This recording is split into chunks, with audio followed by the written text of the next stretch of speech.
또 이르시되 너희 중에 누가 벗이 있는데 밤중에 그에게 가서 말하기를 벗이여 떡 세 덩이를 내게 구워달라.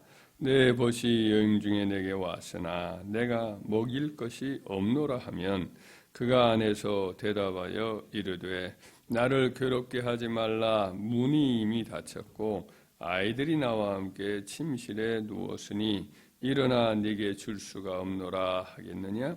내가 너에게 말하노니 비록 벗됨으로 인하여는 일어나서 주지 아니할지라도 그 간청함을 인하여 일어나 그 요구대로 주리라. 내가 또 너에게 이르노니 구하라 그러면 너에게 주실 것이요 찾으라 그러면 찾아낼 것이요 문을 두드리라 그러면 너에게 열릴 것이니 구하는 이 받을 것이요 찾는 이는 찾아낼 것이요 두드리는 이에게는 열릴 것이니라. 너희 중에 아버지 된 자로서 누가 아들이 생선을 달라 하는데 생선 대신에 뱀을 주며 알을 달라 하는데 전갈을 주겠느냐? 너희가 갈지라도 좋은 것을 자식에게 줄 줄 알거든 하물며 너희 하늘아버지께서 구하는 자에게 성령을 주시지 않겠느냐 하시니라. 아멘. 오늘 본 말씀은 이제 예수님이 기도를 이렇게 마치셨는데 제자들이 예수님이 기도하시는 걸 보고는 자기들도 좀 기도를 가르쳐 달라 이렇게 청한 그 요청에 따라서 예수님이 이제 기도를 가르치는 그런 내용의 일부입니다. 맨 처음에는 기도의 내용에 대해서 주기도문을 가르쳐 주셨고 또 이어지는 오늘 본문의 말씀은 기도의 자세에 대해서 가르쳐 주고 있습니다. 특별히 이제 기도의 자세를 가르치려는 이 말씀 중에 맨 처음에 예를 하나 들었던 것이 이제 한밤중에 친구가 갑자기 찾아와서 그들에게 대접할 식사, 빵, 여기는 이제 떡이라고 이렇게 되어 있지만은 빵이죠. 그러니까 그들의 입장에서 오늘날 보면 빵이 이제 떨어진 거예요. 근데 갑자기 빵을 만들 수가 없으니까 같은 동네에 사는 절친한 친구에 가서 빵 3덩이만 좀 빌려달라고 그렇게 청하는 그런 내용이죠. 근데 한밤중이니까 다들 잠자리에 누웠습니다. 그리고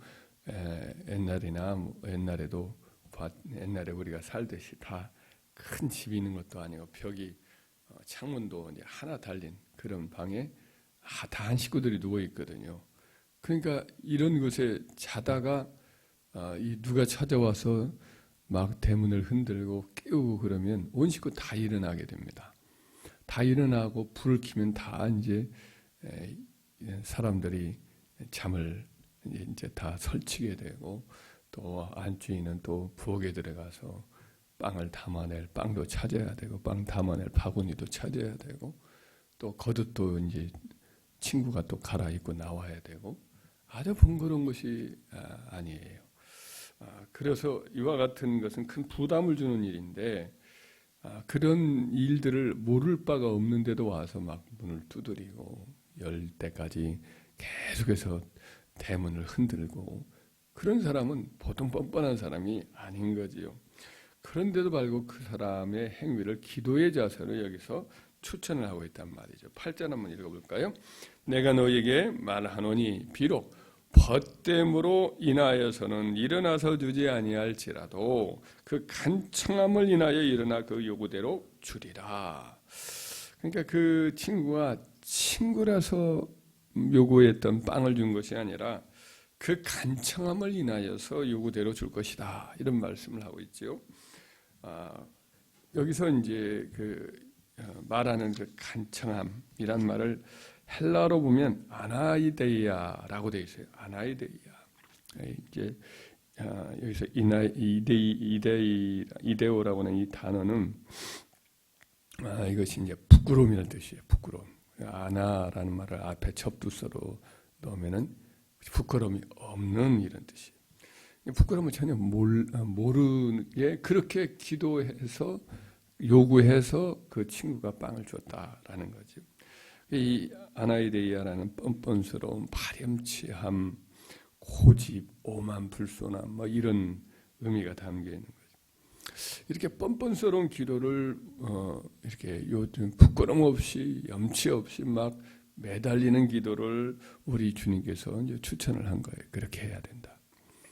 그런 예를 한번 생각해 보면 아브라함이 자기 조카 롯이 이제 소돔과 고모라에 있을 때 그 조카 롯을 살리기 위해서 자기 집에 찾아왔던 그 하나님께 그 여호와께 그렇게 6번이나 걸쳐서 이제 요구를 하지요. 그래서 50명, 의인 50명이 있으면 그 성을 어떻게 하시렵니까? 내가 용서해 주겠다.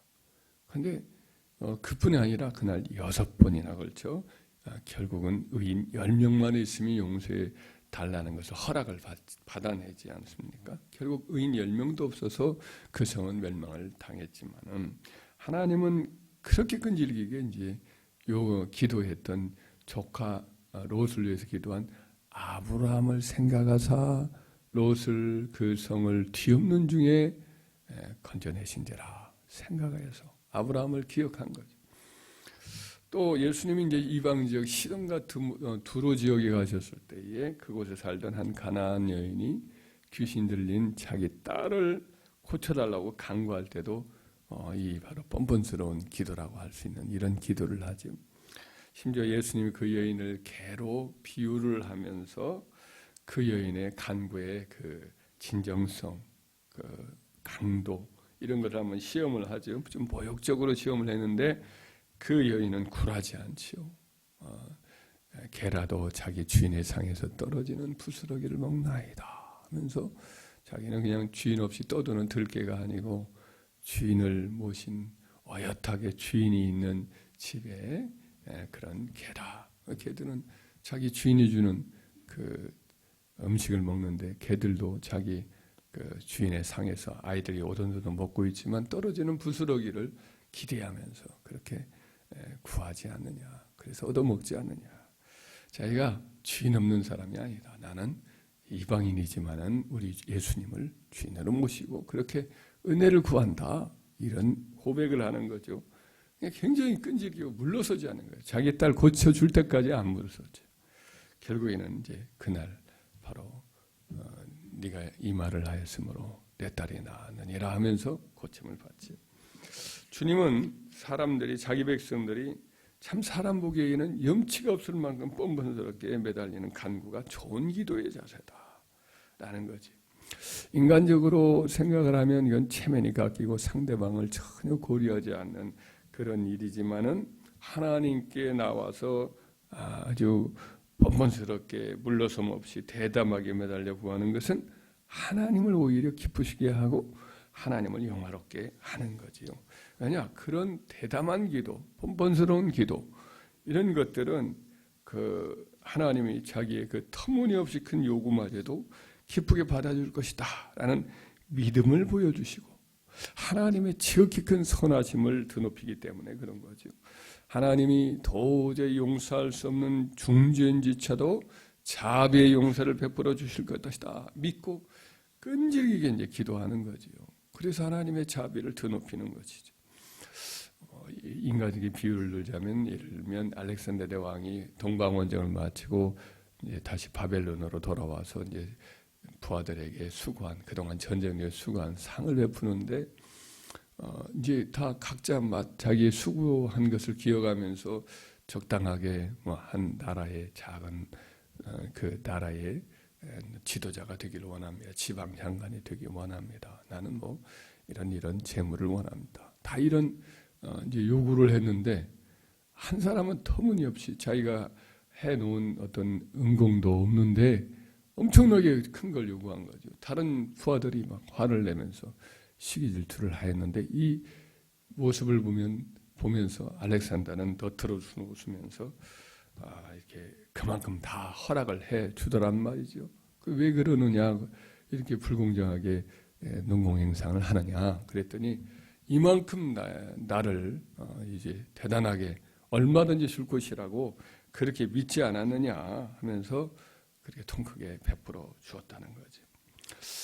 하나님 앞에서 구하는 이와 같은 우리의 기도도 그와 같이 하나님의 우리가 볼 때는 뻔뻔하게 보이고 염치 없게 보이지만 하나님으로서는 그와 같은 요구를 하는 것을 인하여서 오히려 그의 크고 놀라우신 사랑과 능력을 드러내는 계기가 될 수 있단 말이죠. 한 예를, 인간적인 예를 더 들자면 구약 시대에 이제 갈렙이라는 이제 사람이 있잖아요. 여호수아와 함께 전쟁을 가나안 전쟁을, 정복 전쟁을 주도했던 유다 지파 사람인데, 갈렙이 드빌이라는 그 땅을 점령할 때 이 성읍을 점령한 자에게는 내 딸 악사를 아내로 주리라 그랬어요. 그랬더니 그의 조카 온니엘이 나중에 사사 중에 한 사람이 되죠. 온니엘이 그 성을 점령을 해요. 그래서 자기 딸 악사를 그 온니엘의 아내로 주는데, 남방 지역으로 내려가서 이제 기업을 줄 때, 시집 보낼 때 이제 땅을 주면서 악사가 우리 자기 남편한테 얘기해요. 우리 아버지한테 이제 또 기업을 좀 달라고 청해야겠다. 그렇게 하면서 이제 나귀를 타고 가다가 내려요. 그래가지고 아버지한테 가가지고 이제 이야기를 합니다. 우리 땅을 좀 달라고 이렇게 하면서 그랬더니 네가 무엇을 원하느냐 그랬더니 내게 복을 주소서. 아버지께서 나를 남방으로 보내시니 샘물도 내게 주소서. 땅만 가지고는 그 부족하다고 생각을 했던 거죠. 그랬더니 그 딸은 시집간 딸은 마치 주고 싶은 도둑이라고 이런 말과 같이 터주는 거예요. 윗샘과 아랫샘까지도 주는 거예요. 땅도 주고 윗샘과 아랫샘까지도 겸해서 더해주는 거죠. 샘이 우리가 볼 때는 별것 없지만은 그 나라 땅에서는 샘은 모든 목축과 모든 것에 하나의 원천이거든요. 그러니까 마치 그 기름 나는 유정, 그 샘을, 기름이 솟아나는 샘을 하나 주는 것과 똑같이 오늘날로 보면 엄청난 거거든요. 그리고 또 이것이 이제 대대로 유전도 되고 재산권이 보장되는 것이거든요. 그래서 윗샘과 아랫샘까지 다 준 것은 굉장히 큰 것을 준 것입니다. 이처럼 우리 하늘 아버지께서도 선하고 능력이 많고 자비로우시기 때문에 우리가 구하기만 하면 반드시 우리가 구한 것보다도 풍성히 좋은 것으로 응답해 주실 겁니다. 할렐루야. 만약 하나님이 주시지 않는다면 그것은 우리에게 가장 좋은 것이 무엇인가? 이걸 너무나 잘 아시는 하나님 아버지께서 우리가 구하는 것이 해가 될까봐, 손해가 될까봐 그래서 이제 안 주시는 것에 불과하고 또 가장 좋은 때에 주시려고 미뤄두시는 것일 뿐입니다. 하여튼 오늘 본문의 말씀 이후에 하신 말씀 보면 하나님 아버지께서는 구하라, 찾으라, 두드리라 다 주신다. 이렇게 말씀하면서 인간으로서 자식에게 악한 사람도 자식에게는 다 좋은 거 주려고 하지 않느냐. 떡을 달라면 돌 줄 사람이 누가 있겠느냐. 그리고 알을 달라고 하면 벵갈 줄 사람이 어디 있겠느냐. 그러면서 생선 대신에 또 뱀 주는 그런 사람 없다. 다 좋은 거 주신다. 이렇게 말씀을 하시지 않습니까? 그래서 하나님께 구하면 하여튼 대담하게 가리키지 말고 끈질기게 염치 없이 인간적으로 염치 없을 것으로 보일지 말아도 그렇게 하나님께 간구하면 하나님 반드시 좋은 걸 주신다. 할렐루야. 믿고 끈질기게 기도하여서 좋으신 하늘 아버지께서 우리와 우리 자녀들을 위해서 풍성히 하나님 나라의 영광을 위해서도 풍성한 놀라운 것들을 구해서 하나님께 영광을 돌리고 또 우리의 자녀들에게 큰 축복을 받는 은혜의 기도자들이 다 되기를 주의 이름으로 축원합니다.